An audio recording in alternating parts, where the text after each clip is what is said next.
ये है फरीदाबाद जिले का खोरी गांव। इस गांव के हजारों परिवार इस समय मायूस हैं। कुछ ही घंटे बचे हैं और इनके आशियानों पर प्रशासन का पीला पंजा चलने वाला है। करीबन 10,000 मकान तोड़ दिए जाएंगे। इन मकानों को तोड़ने का आदेश सुप्रीम कोर्ट ने दिया है। अब यहाँ के बाशिंदे इसी फिक्र में हैं कि आखिर अब वो जाएंगे कहाँ। ये सूरजकुंड एरिया में पड़ता है, ये इलाका खोरी गांव। करीब 20 साल से रह रहे हैं लोग, और ये हम आते हैं चले जाते हैं। क्या मतलब है इसका? जब ये 20 साल पहले जब आए थे तब ये कॉलोनी बस रही थी, तब क्यों नहीं इनने वो दिया, एक्शन नहीं करा? कहीं क्यों? अभी ये गरीब आदमी, सारे हम लोग गरीब हैं, ठीक है।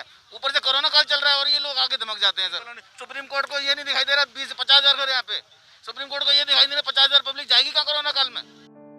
बिहार की राजेश करीबन 20 सालों से खोरी गांव में अपने परिवार के साथ रह रही हैं। राजेश बताती हैं कि उन्होंने एक एक पैसा इकट्ठा करके अपना मकान बनाया था, लेकिन आज उन्हीं को उनके घर से बेघर किया जा रहा है। ये अन्याय नहीं तो और क्या है। 20-20 साल लोग हो गए, गरीब लोग रह रहे, मेहनत से 2-2 रुपए बच्चों को काट कपट के घर मकान बनाया। अब बना के अब ये बताओ, अभी तक सरकार को सो रही थी। अभी तक सरकार को ये पता नहीं थी कि ये पब्लिक बस रही है, हम इस पब्लिक को हटाए। आदमी लालच ने 4 ने ले लिया, देख देख के दूसरे ने खरीद लिया। वैसे 50,000 यहाँ पे पब्लिक बस गई है। और मजदूर आदमी ये लॉकडाउन में वैसे ही मर गया आदमी भूखा प्यासा, और जैसे तैसे अपनी छोटी सी झोपड़ी बना ली, और ये सरकार ऐसे कर रही है। खोरी गांव के लोग बताते हैं, जब वो यहाँ रहने के लिए आए थे तो पुलिस और प्रशासनिक अधिकारियों ने उनसे एक एक ईंट का पैसा लिया था।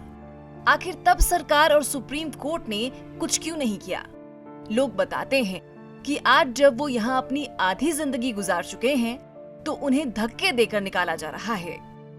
सुप्रीम कोर्ट एक बार इस जनता के बारे में नहीं सोचा। इतने हजारों लाखों यहाँ पे इंसान बसे हुए हैं, हजारों तरह का मकानों बैठा हुआ है, तो तब सरकार कहाँ गया था? जब एक एक झुग्गी बन रहा था यहाँ पे, एक एक ईंट जोड़ने में पुलिस वाले एक एक ईंट जोड़ने का पैसा लेके गए हैं। वन विभाग वाला अलग लेके गए, पुलिस वाला अलग लेके गए, हर कोई आके यहाँ पर पैसा लेके गए, अपने अपने जेब भरा। जब जेब भरा था तब सरकार के सो रहा था। खट्टर तब कहाँ था? कहाँ था खट्टर? खोरी गांव में प्रशासन की तैयारियों को देख ग्रामीणों की जिंदगी रुक सी गई है। ग्रामीण अपने घरों से सामान निकाल रहे हैं। छोटे छोटे बच्चों को कोरोना काल में कहां लेकर जाएंगे ये किसी को नहीं पता। इन ग्रामीणों की मांग है कि कम से कम उनके रहने की व्यवस्था सरकार द्वारा की जाए। ये बाल बच्चा का छत छीन रहा है, रहने नहीं दे रहा है, तो हम कहाँ रखेंगे बाल बच्चा के? या तो शुरू में ही नहीं बसने देते मुझे यहाँ। मैं शुरू में ही छोड़ के चले जाती, तसल्ली रहता है जहाँ से आई वहाँ चले जाऊँ। अब इतना 10 से 15 साल से मैं बस रही हूँ, अब कहाँ जाऊंगी छोड़ के?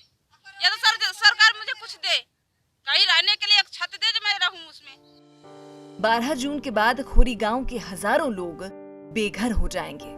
हर किसी को यही चिंता है कि बिना छत के आखिर गुजारा कैसे होगा। हालांकि सुप्रीम कोर्ट का आदेश सर्वोपरि है, लेकिन आज जो स्थिति बनी है उसकी जिम्मेदार भी सरकार है, प्रशासन है। वोटों के लिए नेता यहाँ हुजूम लगाए दिखते हैं, लेकिन जब आज इन पर मुसीबत आन पड़ी है तो इनकी फिक्र करने वाला कोई नहीं है। फरीदाबाद से ईटीवी भारत हरियाणा के लिए रुस्तम जाखड़ की रिपोर्ट।